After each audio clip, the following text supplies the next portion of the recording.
Vamos a hablar ahora de experiencias que hemos querido traer de dos diferentes países, como pueden ser Gran Bretaña y Portugal. Va a presentar la sesión Alfonso Díaz Rodríguez, archivero del Gobierno de Asturias, que hoy no va a tener que enfrentarse con ninguna robot de inteligencia artificial. Eso espero. Sino con las realidades de otros países. Vamos a hablar del reto digital en el Archivo Nacional del Reino Unido, ideas, estrategias y prácticas, es la propuesta que nos hace Jone Garmendia, que es la jefa de catalogación de los archivos nacionales de Gran Bretaña. Y después de la plataforma CLAB y la transformación digital en la Administración Pública en Portugal, por parte de Pedro Penteado, que es el director de Servicios de Archivística y Normalización de la Dirección General correspondiente de Portugal. Pues venga, adelante. Gracias, Miguel. Bien, pues buenos días. Vamos a comenzar esta mesa, porque si ayer había inteligencia artificial, hoy hay inteligencia humana y cercana de verdad. Pues nada, ya hizo la presentación Miguel de Bas y tengo la suerte de estar con dos amigos, con Jone Garmendia y con Pedro Penteado, que nos van a visualizar cómo plantean esta transformación digital y el archivo digital en dos sistemas muy importantes como referentes para nosotros. El de Portugal, el sistema de archivos de Portugal, y el del Reino Unido. Jon, si quieres, empiezas tú. Muy bien. Tienes como 15-20 minutos para explicarnos tu sistema y después hacemos un pequeño coloquio.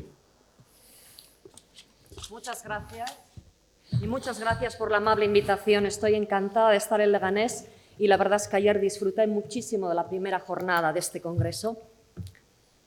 El National Archives en Kew es el Archivo Nacional de Inglaterra, Gales y del Gobierno Central del Reino Unido, ya que tanto Escocia como Irlanda del Norte tienen sus propios archivos nacionales.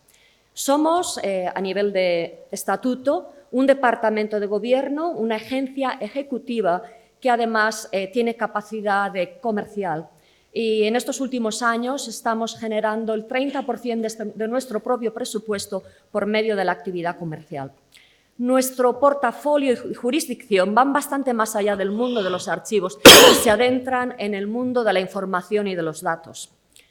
Este cambio ocurrió en el año 2006, cuando nos fusionamos con la Oficina de Información del Sector Público y desde entonces nuestro archivo es también responsable de la política de uso de material con copyright de la Corona, la licencia de gobierno abierto y la publicación del Boletín del Estado, que allí es el London Gazette, y más.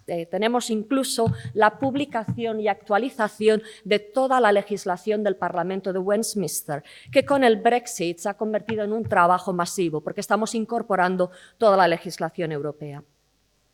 Ofrecemos fondos documentales, este es un archivo final histórico, ofrecemos fondos documentales de gran riqueza, abarcando más que 1000 años de historia británica e internacional, desde el Domesday Book, que es una especie de catastro del año 1086, hasta, por ejemplo, expedientes del Ministerio de Defensa sobre ovnis o también documentación muy reciente, como por ejemplo las comisiones de investigación sobre acontecimientos como la enfermedad de las vacas locas o la audiencia indagatoria sobre los atentados del 7 de julio en Londres del año 2005, los cuales son ya nativos digitales. Nuestros documentos han sido generados por distintos ministerios de la Administración Pública y tribunales de justicia, como cualquier archivo histórico nacional. En el sistema británico, lo que me gustaría señalar es que no existe el archivo intermedio de la Administración, ni para papel ni para digital.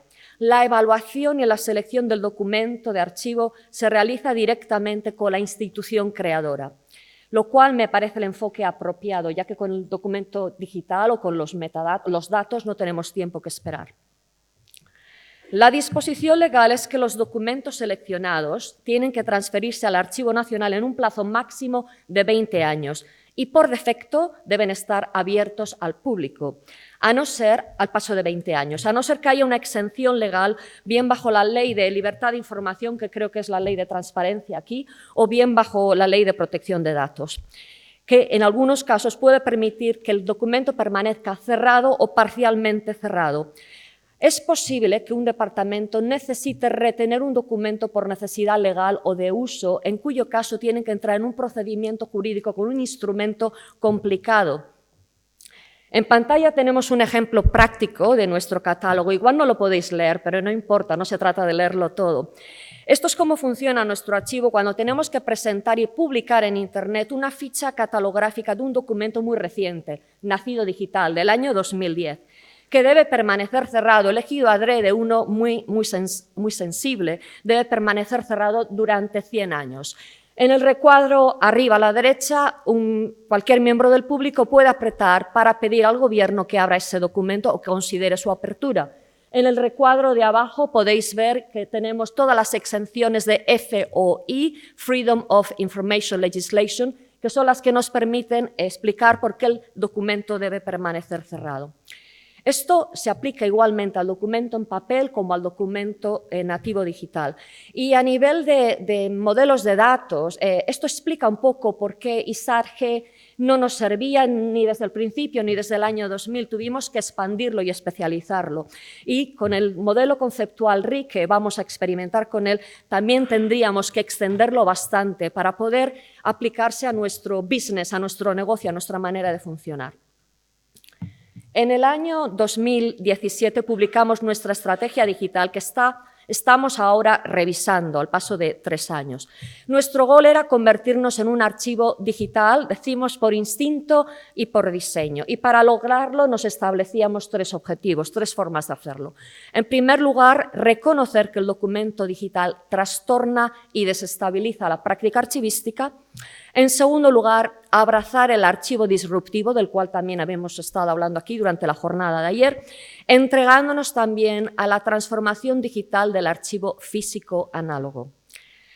En tercer lugar, y es quizá el más importante, para alcanzar este gol tenemos que fortalecer nuestra capacidad digital, nuestra cultura digital, incluyendo cambios en la selección y formación de personal. La práctica descriptiva archivística y el tratamiento de metadatos ya han sido desestabilizados por lo que hemos llamado la primera generación digital.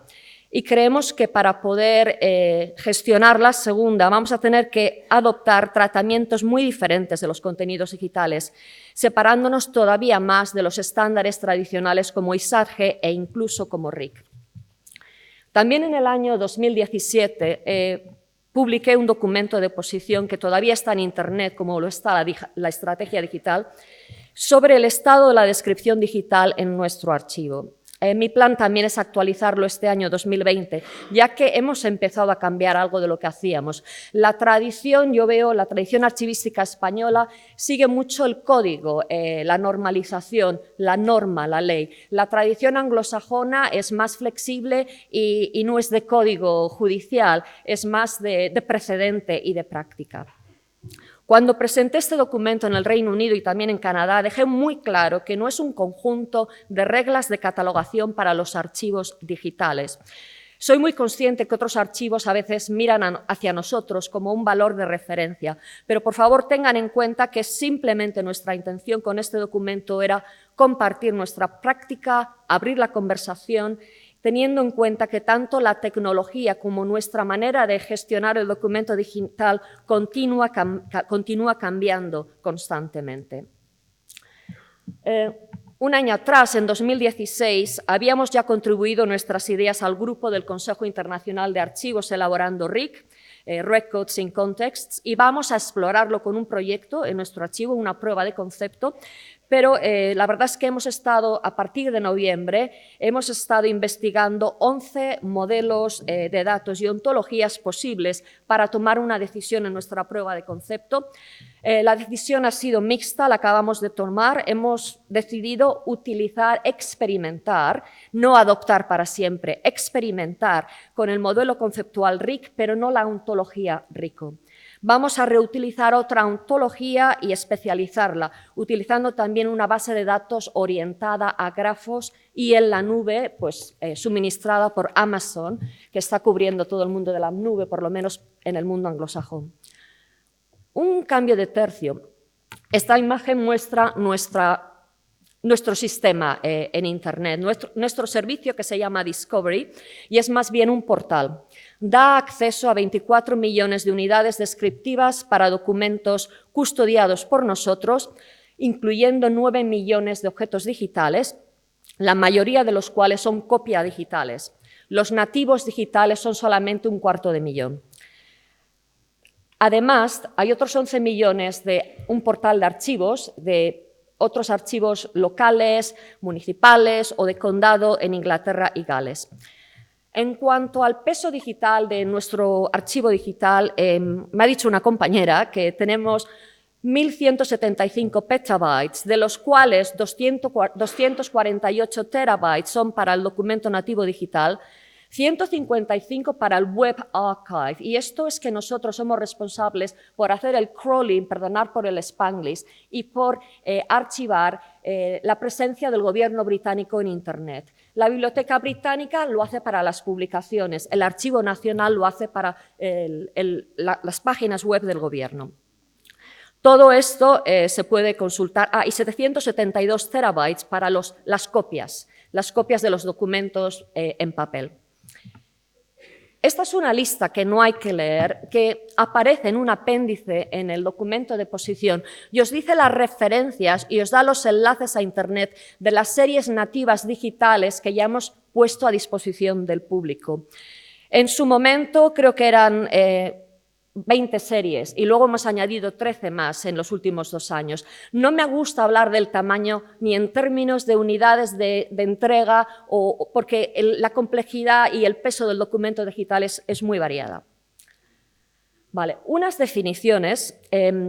Decía antes que hemos gestionado bien la primera generación de documento digital en el Archivo Nacional, una vez transferida, y estas son definiciones muy básicas del nativo digital, de la copia le llamamos digital surrogate, si estáis leyendo literatura en inglés, y al documento digitalizado, en nuestra jerga, este es el resultado de la digitalización de alta calidad con metadatos de proveniencia para poder aseverar la autenticidad del documento. No voy a hablar de proyectos de cadenas de bloques. Si a alguien le interesa ese tema y quiere saber la contribución del Archivo Nacional del Reino Unido, podéis hacer una búsqueda por el proyecto Arcángel, ponéis Archangel y blockchain en Internet y encontraréis el trabajo que estamos realizando. Hay una segunda generación de contenido digital que se está acumulando en los ministerios, como aquí también en los municipios, y en autoridades locales. Y a veces le llamamos el salvaje oeste digital o el tsunami digital o el montón digital, hay muchas metáforas. Con esta segunda generación, la identificación de creadores de documentos únicos y auténticos se emborrona y los procedimientos sensatos a veces de la tradición de gestión documental saltan por la ventana. Estos documentos de segunda generación poseen algunas de las características en pantalla y estoy seguro de que vosotros podríais mencionar muchas más. No las voy a explicar. Lo que sí quiero mencionar, quizá, no sé si lo tengo, es el documento algorítmico. Algunos departamentos de gobierno ya han empezado a utilizar modelos de aprendizaje automatizado y algoritmos para desarrollar políticas o para realizar actuaciones, por ejemplo, identificar el fraude fiscal. Puede que en algún momento tengamos que considerar si ese código, si ese algoritmo debiera ser guardado como ser el resultado de la actuación del gobierno, que en el fondo es lo que hacemos como un archivo que sirve al gobierno de la nación. Vale. También consideramos que esta segunda generación de documentos amorfos, bases de datos, etcétera, no se puede representar de una manera usable dentro de estructuras monojerárquicas o de los estándares que existen en este momento. Así que vamos a conseguir experimentando. No lo conseguiremos hacer bien a la primera, pero iremos a la segunda y a la tercera. Vale. Hemos estado hablando mucho de 3 conceptos y salen en los documentos en Internet. La descripción probabilística, la descripción contextual y la descripción sensible a la variación temporal. La probabilística se trata de reconocer de una manera transparente que los datos son imperfectos y no intentar ganar la batalla cuando no es posible. Por ejemplo, introduciendo marcadores de confianza sobre la calidad e integridad de nuestros datos. En este caso es una ficha catalográfica donde al usuario le indicamos cuando tenemos mucha o poca confianza, strong match, weak match, ya que hemos obtenido cierta de la información utilizando análisis informático y un modelo de inteligencia artificial cruzado con grandes datos. No voy a entrar en la descripción contextual porque está muy cercana al corazón del archivero. Tenemos un blog sobre el contexto Lo es todo y podéis leerlo si queréis en vuestro propio tiempo. Un ejemplo muy breve, cómo mapeando intentamos establecer un poco de contexto para documentos nativos digitales, es esta ficha catalográfica de la misma serie del año 2010 de los atentados de las bombas de Londres el 7 de julio. Hemos utilizado los nombres de todos los ficheros o carpetas en los que estaban colgados estos documentos, quizá en una estructura múltiple de 25 carpetas en su sistema original, para poder ayudar al usuario a recuperar la información cuando un documento digital, en este caso un email, un correo electrónico, no tiene sentido. A veces a los correos electrónicos los llamamos cosas como un pensamiento, RE, y se nos olvida poner la materia. En este caso, el título de aquel correo electrónico era 771 con la extensión MSG, porque es un correo electrónico. Pues por lo menos utilizando la información del contexto de dónde vivía este documento, si un miembro del público hace una búsqueda por ambulancias, abogados, emails restringidos, podrá obtener este fichero que simplemente tiene un título impresentable. Esa es la verdad. Un poco vergonzoso, pero por lo menos lo estamos poniendo a disposición del público. Y si el documento está cerrado porque es muy sensible o sensitivo, por lo menos el miembro del público puede pedir que se considere su apertura. O sea, la transparencia es fundamental. La descripción sensible a la variación temporal es complicada y me gustaría saber cuántos minutos me quedan. 3. Me quedan 3 minutos, vale. El modelo de ciclo de la vida del documento de archivo identificaba una frontera muy clara entre el tiempo presente legal y el tiempo histórico. Y este modelo intelectual no nos vale en el documento digital, ya que los documentos no se usan y van al Archivo Nacional cuando ya están muertos. O sea que consideramos que la premisa de la teoría australiana del continuo es mucho más convincente, ya que los documentos pueden volver a la vida y están en un estado de devenir. Uno de los retos complejos ha sido la aparición de zombies digitales. Hemos tenido un caso de un documento del año 1967 transferido a nuestro Archivo Nacional en 2003, que estuvo a disposición del público, que el departamento creador tuvo que requerir de vuelta con un instrumento legal. Al par de años nos llaman y confiesan que lo han perdido. Anotamos el catálogo en Internet por el documento perdido. Y a los pocos años vuelve a reaparecer digitalizado, aumentado y transformado en forma de una transferencia digital. Obviamente, pudiéramos anotar de una manera archivística y editorial de uno en uno, pero ese es un sistema que no escala. Estamos teniendo documentos que prolongan su vida y se reutilizan.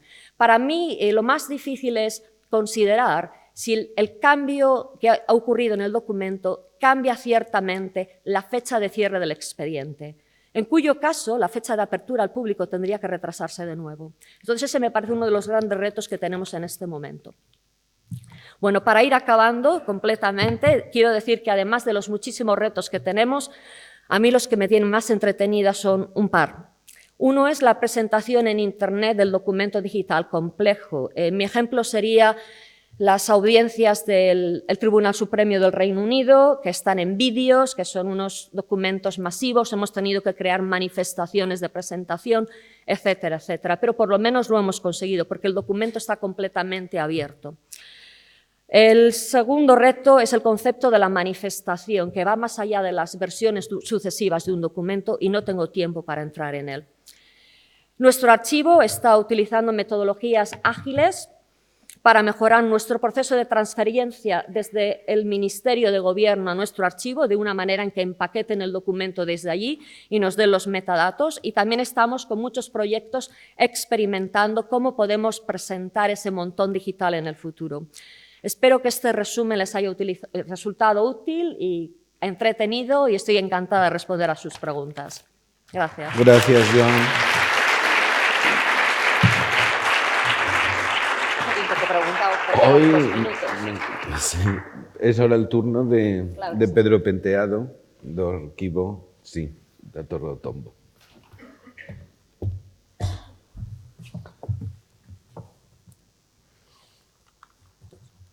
No, bien, bien. No, no.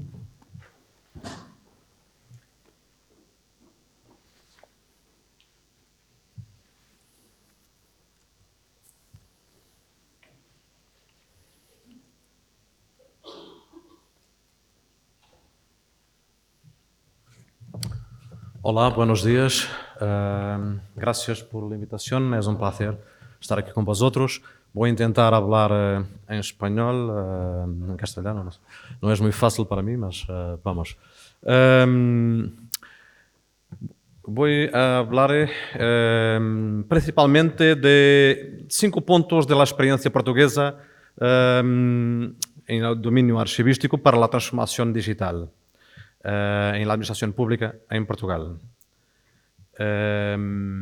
Primer punto es el alineamiento con las políticas, planos y programas nacionales de transformación digital.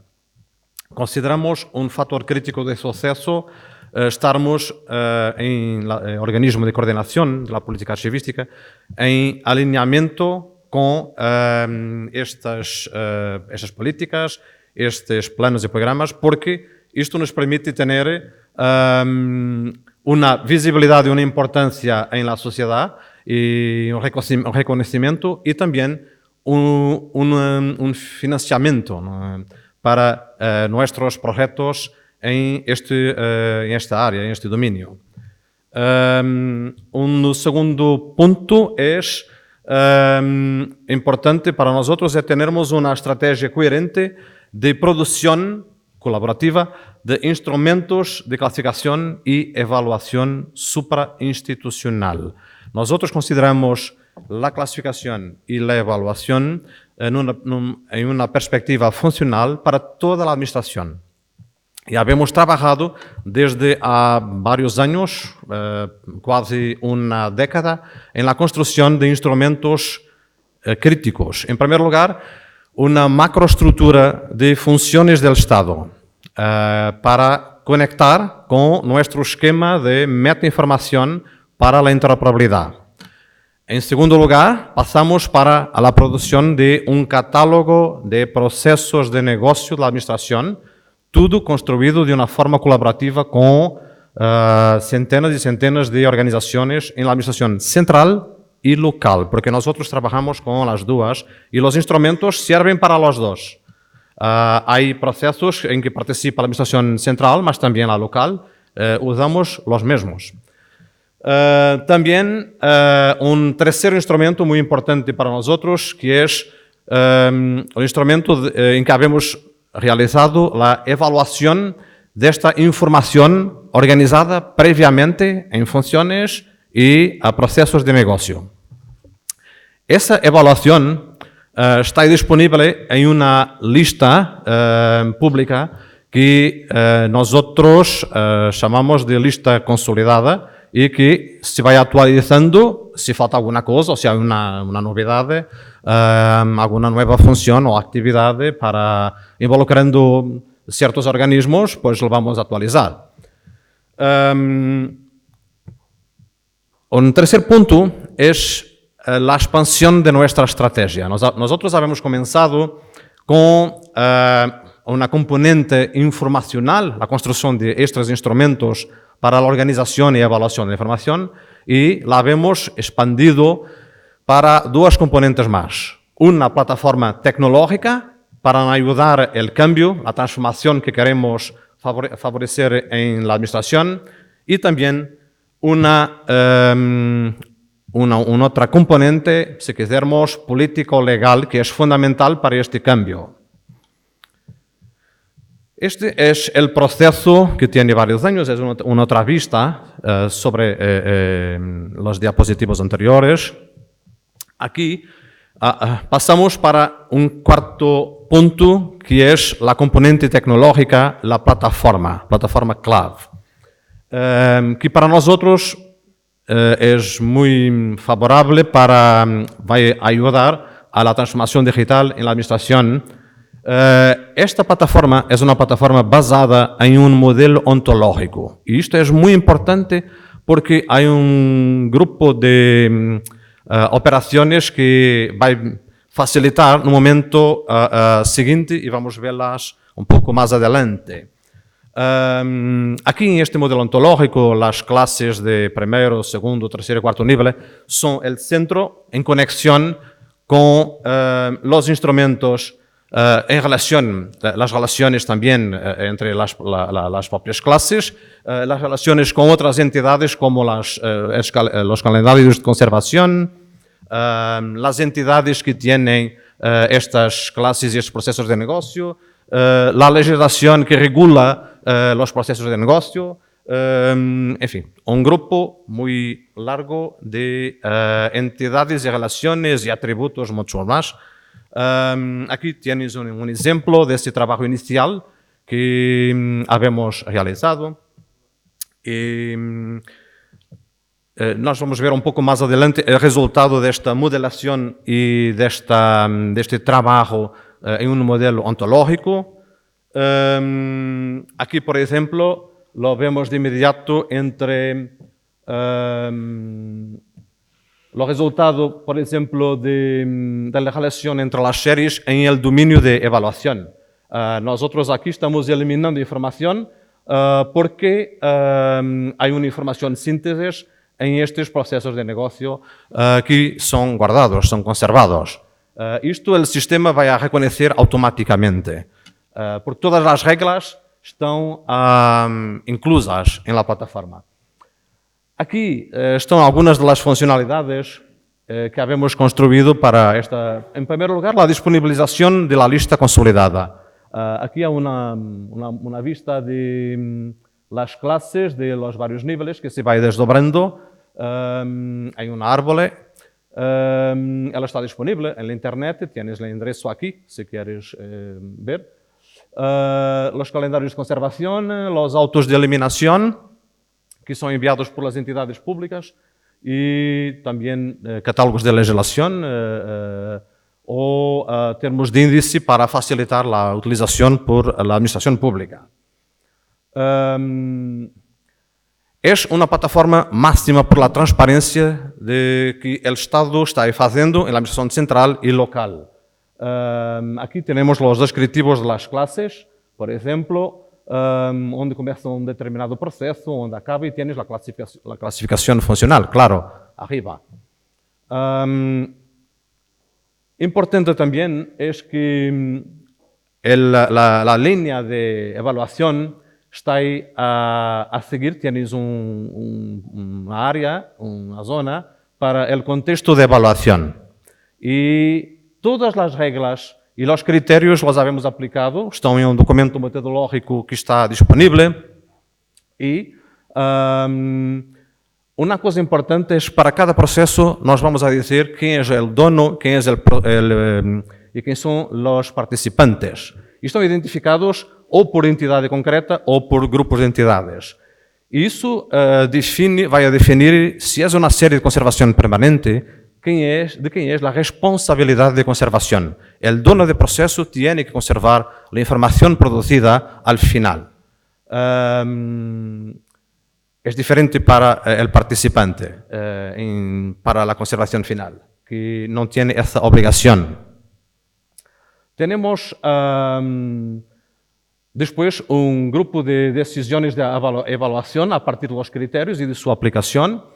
Y aquí tenemos un ejemplo de cómo los criterios son aplicables y automáticamente está produciendo. Por ejemplo, si estoy propondo una conservación de una serie que debe ser eliminada, de inmediato la plataforma me dice, no, esta serie se puede eliminar. Y toda la justificación legal para lo hacer. Aquí es una otra vista de una posibilidad de consulta por entidades. Todos los procesos de trabajo de una entidad en que es dona o es participante de esos procesos. Aquí es una vista también de la información que está disponible en código abierto y en acceso abierto en la plataforma, en la entrada clave API. Aquí, clave de clave, puedes entrar por aquí o por una área para empresas, por ejemplo, para tener la información en sus softwares de gestión de documentos o otros, y también la conexión con plataformas de datos abiertos o la conexión con datos vinculados. Y la posibilidad de exportación en lenguaje de máquina y hacer las búsquedas que quieras a partir de esta posibilidad también. El modelo tiene como idea base que la lista consolidada en la clave es el referencial para la producción, los calendarios de conservación de cada organización o, en algunos casos, de calendarios de conservación pluriorganizacionales para una tipología, por ejemplo, para universidades. Y todas van a utilizar este tipo de calendarios, este tipo de calendario aprobado. Aquí tenemos un ejemplo en que la plataforma va a ayudar automáticamente a la producción de un calendario de conservación nuevo. Por ejemplo, a partir de la identificación de qué tipología o de qué entidad yo pertenzo, de inmediato nosotros nos vamos a calir los procesos comunes, a seguir los específicos automáticamente por la tipología. Y si no está lá alguno que me falta, pues voy a proponer los procesos que están faltando. Hay una simplificación muy grande. El organismo tiene que picar una pick list, tiene que picar su situación y identificar para un determinado proceso si es dono o participante. ¿Cuál es su responsabilidad? Para nosotros también este modelo tiene una aproximación muy grande al modelo MOREC. Y tiene el modelo MOREC por detrás, si quieres. Y esta información pasa para los sistemas de gestión de documentos, por ejemplo, y después el calendario de conservación es aplicado con una lógica del modelo MOREC. Estamos dando instrucciones para las organizaciones codificarem y realizarem este trabajo electrónicamente. Y la producción automática de autos de eliminación a partir de la aplicación de este modelo así estructurado desde el principio. Organizamos la información, evaluamos la información a partir de este modelo y ahora la idea es que la información así pase por los repositorios secundarios, modelo OAIS, como por ejemplo nuestro repositorio de objetos digitales auténticos que aquí en España muchos compañeros conocen y que tienen, que está disponible algunas aplicaciones como Rodain en acceso abierto. Es un ejemplo. Estamos terminando. Ok, muy bien. Estoy terminando también. Este es el último dispositivo. El quinto punto es exactamente la nueva política para la gestión de la información. Lo que queremos es garantizar documentos electrónicos auténticos a largo plazo. Y estamos trabajando en un diploma para uso obligatorio de la clave y de los calendarios de conservación, registro, clasificación y agregaciones como el modelo MOREC obligatorio, sistemas de gestión de documentos obligatorios, desmaterialización con requisitos, por ejemplo, muy próximo de la norma ISO 13028, preservación digital obligatoria y reconocimiento de los documentos electrónicos que están en los sistemas, en los repositorios secundarios RODA o otros similares. A existência de um responsável de gestão de informação arquivística obrigatória em las organizações públicas e há período para adaptação de 3 anos, programa de apoio e, claro, fiscalização e sanções. É fundamental. E creio que é tudo por el instante. Ok, gracias.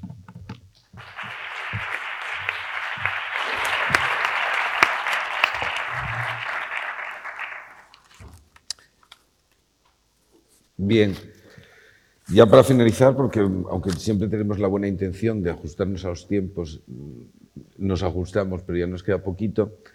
Si alguien en la sala quiere hacer alguna pregunta, pues este es el momento, y mientras se lo van pensando, a mí me gustaría preguntarles de vuestros dos sistemas, ¿qué fortaleza destacaríais?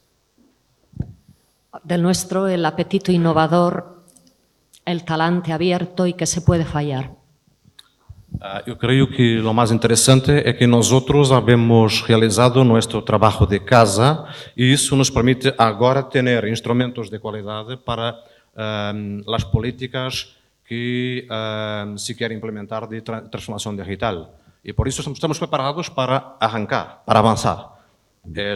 ¿Y qué riesgos consideráis que Riesgos. a los que estamos sometidos? El tsunami digital, ¿cómo vamos a conseguir preservarlo? Me parece fácil, aunque sea masivo. La complicación es el cuidado del metadato y la recuperación y el reuso por el público. Eu creio que é risco importante que não estou vendo todavía en este momento los políticos a prepararem el dinero para la preservación digital. E isso me está preocupando mucho. Não estou, me parece que é muito importante dar esse passo, essa sensibilidade dos políticos para podermos avançar para uma coisa que é crítica. Deveria ser ayer. Y en toda la implementación de los sistemas, digo yo, oportunidades de desarrollo, oportunidades de futuro. Yo creo que las tenemos muchas y además en nuestro sistema, como tenemos que gastar el dinero para final de marzo o ese 30% que pueden ser un par de millones de libras que hemos generado nosotros, se los tendríamos que regalar a Hacienda. Siempre por octubre tenemos oportunidades de pedir dinero, hacemos business cases y por eso yo tengo el proyecto que tengo ahora, porque haciendo un business case tienes la oportunidad de hacer un proyecto y casi todos los años hay una oportunidad de innovación.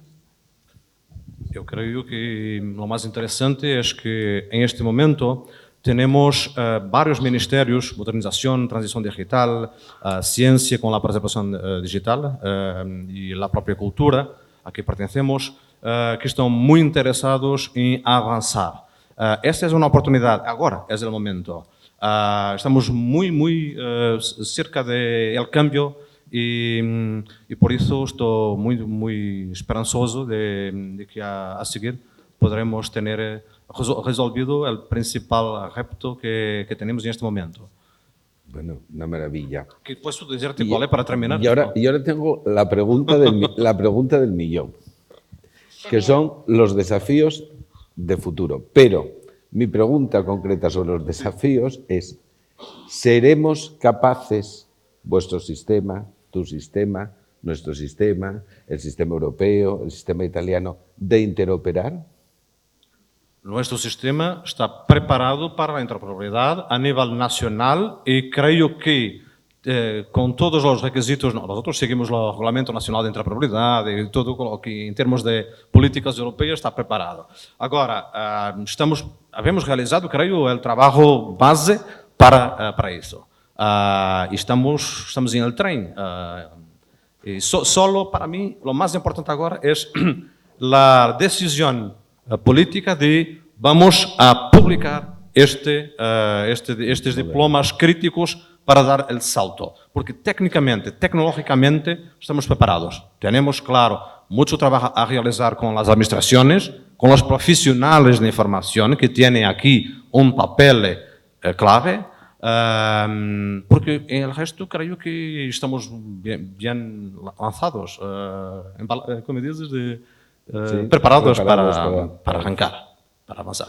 ¿Y vosotros, John? Muy brevemente, siempre vamos a querer tener interoperabilidad con el mundo de los archivos por medio de una interfaz API. No sé si API suena bien en castellano. Sí, suena bien. Pero nuestra prioridad, y la admito, va más allá del mundo de los archivos. Nos parece que el mundo web tenemos que presentarnos mucho más. Entonces, para nosotros, a la hora de tomar decisiones de ontologías, etcétera, Lo que más nos importa es poder estar con otras disciplinas, con otros mundos de datos en el mundo web.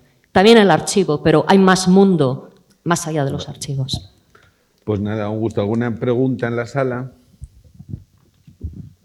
Buenos días, soy Ángela Pérez y soy archivera del Senado. Es decir, soy un parlamento, estoy aquí al final. No te veo, aquí está. Al fondo. En España los archivos parlamentarios no están en el sistema nacional de archivos, es decir, conservamos igual que en el Reino Unido, ¿no? Pero, me ha sorprendido porque son dos planteamientos diferentes y siempre yo pienso cómo debería de ser mi archivo dentro de la forma de organizar, aunque no tiene comparación, por supuesto. Desde un punto centralizado o desde arriba, como se está haciendo creo que en Portugal, a lo mejor lo he entendido mal, y el Reino Unido que es absolutamente... es más bien desde la parte inferior los que determinan la selección de las series que se van a enviar. Y mi pregunta va por ahí. Me gustaría saber si en los organismos ministeriales o en los organismos públicos existe un archivero o un gestor de documentos que se encarga de hacer la selección previa de lo que va a ir a archivos nacionales. Porque desde nuestro punto de vista un tanto centralizado, a mí se me ha puesto un poco los ojos así, pensando en mis oficinas, que es todo controlado, si los dejo hacer lo que ellos, su criterio, que se manda al archivo y que no, ¿no? Al fondo de la izquierda. Sí, tenemos lo que se llaman Departmental Record Officers, DROs, donde ellos realizan la selección. Pero lo que es más importante, cada ministerio de gobierno publica en Internet el What to Keep Schedule, lo que ellos quieren guardar, lo que ellos quieren transferir y lo que ellos creen que se debiera destruirse y no llegar al archivo nacional. Y las políticas de appraisal and selection, de evaluación y selección, se publican en Internet. De manera, las consultan con nosotros y les damos comentario, les damos feedback. Yo he leído muchas, son muy aburridas y muy largas. Y además se publican en Internet para que investigadores, historiadores, periodistas puedan leer lo que el Ministerio de Hacienda o el Ministerio del Interior está proponiendo destruir o conservar para el Archivo Nacional, y mezclado lo digital con el papel. Y cuando hay duplicidad, que puede que lo exista, podemos decidir que para esta serie no vamos a tomar el papel, vamos a tomar lo digital, o incluso si se ha colgado toda la documentación en el archivo web y está ya conservado y archivado, podemos decidir que el papel no se conserva porque está en el archivo web. Nosotros catalogamos datasets y websites a nivel de serie, pero con un enlace para utilizarlos en otro sistema. Nosotros tenemos una visión un poco diferente.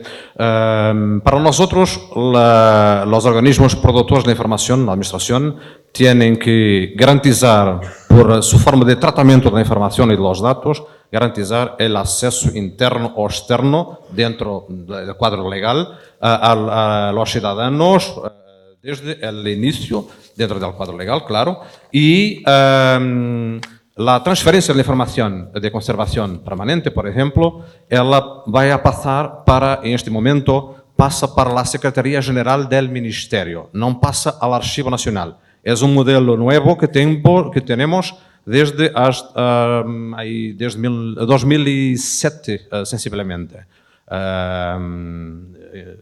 Este es nuestro modelo y esto creo que viene a facilitar y arreglar todo el proceso, lo que he presentado a unos minutos atrás.